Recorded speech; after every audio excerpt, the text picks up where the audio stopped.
फिर से आप सभी का स्वागत है संस्कृत साहित्य में। आइए हम देखते हैं जो एकल विषय से कर रहे हैं इतिहास एकल विषय से जो भी राजर्षि टंडन से कर रहे हैं उनका जून 2025 के लिए जो परीक्षा होगा आपका उसके लिए असाइनमेंट के क्या क्वेश्चन है। यानी कि जिन्होंने जुलाई वाले सेशन में जुलाई 2024 में एडमिशन लिया था उनको असाइनमेंट मार्च तक जमा करना है। असाइनमेंट जमा करना शुरू भी हो गया है तो आप जमा कर दीजिए और मार्च इसका लास्ट डेट रहेगा।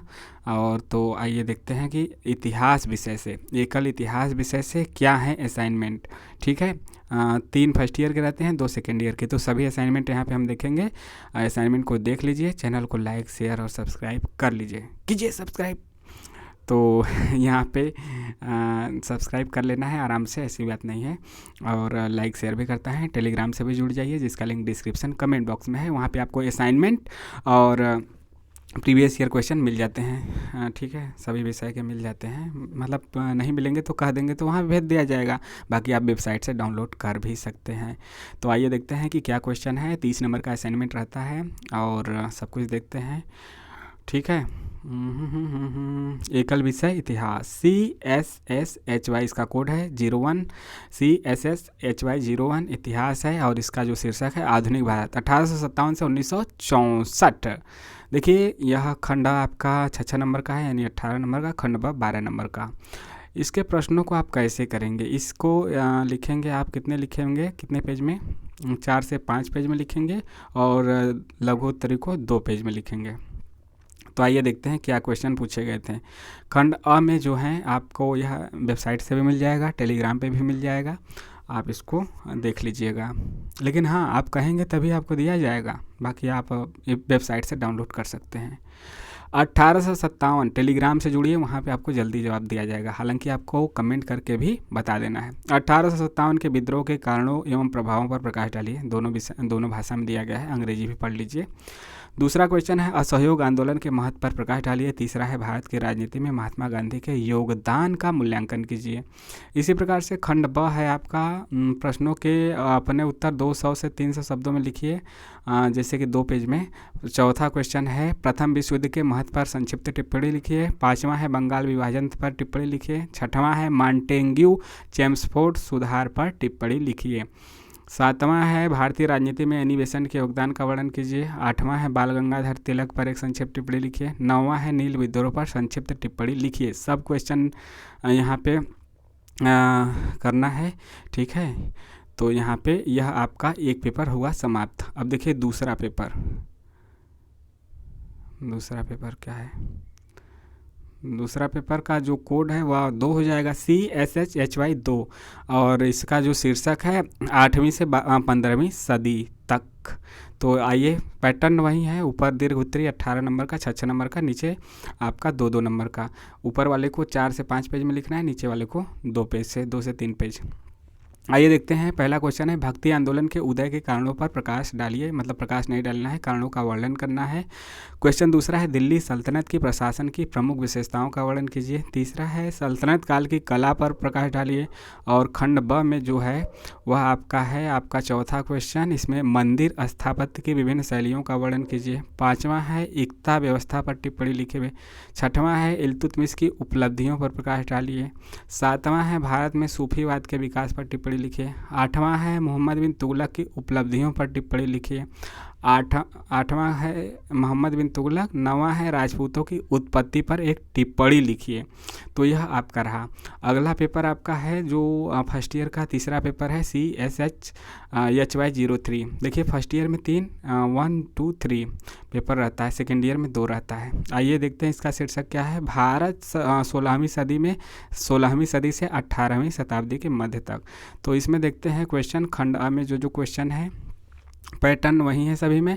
बाबर के आक्रमण के समय भारत की राजनीतिक दशा का संक्षेप में वर्णन कीजिए। दूसरा है मुगल शासकों की धार्मिक नीति की समीक्षा कीजिए। तीसरा है बाबर की उपलब्धियों का वर्णन कीजिए। खंड ब में है, इसको ऊपर वाले को आपको वहीं 4 से 5 पेज, नीचे वाले को 2 पेज में लिखना है। 2 से 3 पेज। चौथा क्वेश्चन है अकबर की राजपूत नीति की आलोचनात्मक समीक्षा कीजिए। पाँचवा है शेरशाह सूरी की भू राजस्व व्यवस्था का परीक्षण कीजिए। छठवां है सूफी आंदोलन पर एक संक्षिप्त निबंध लिखिए। सातवां है अबुल फजल के व्यक्तित्व एवं कृतित्व का संक्षिप्त परिचय लिखिए। आठवां है दीन इलाही पर एक संक्षिप्त टिप्पणी लिखिए। नौवां है बक्सर युद्ध के कारणों की व्याख्या कीजिए। ठीक है, यह क्वेश्चन आप नोट भी कर सकते हैं, नोट करके लिख लीजिए। प्रिंट नहीं निकलवाना चाहते, क्वेश्चन कहीं से मिलना चाहिए बस। यहाँ 2024-25 आप देख ही रहे हैं, एडमिशन 2024 जून में जिसका हुआ है, 25 में परीक्षा देना है जून में, उसी के लिए है असाइनमेंट। अब देखते हैं आपका जो सेकेंड ईयर का है CSHY4 किताब तो आपके पास होगा ही। देखते हैं इसमें क्या क्या क्वेश्चन है।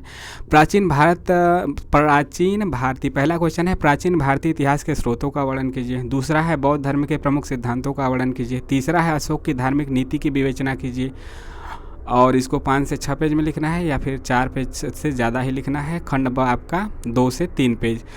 चौथा क्वेश्चन है गुप्त कालीन कला का वर्णन कीजिए। पाँचवा है प्रयाग प्रशस्ति पर टिप्पणी लिखिए। छठवां है 6वीं शताब्दी ईसा पूर्व की राजनीतिक दशा पर प्रकाश डालिए।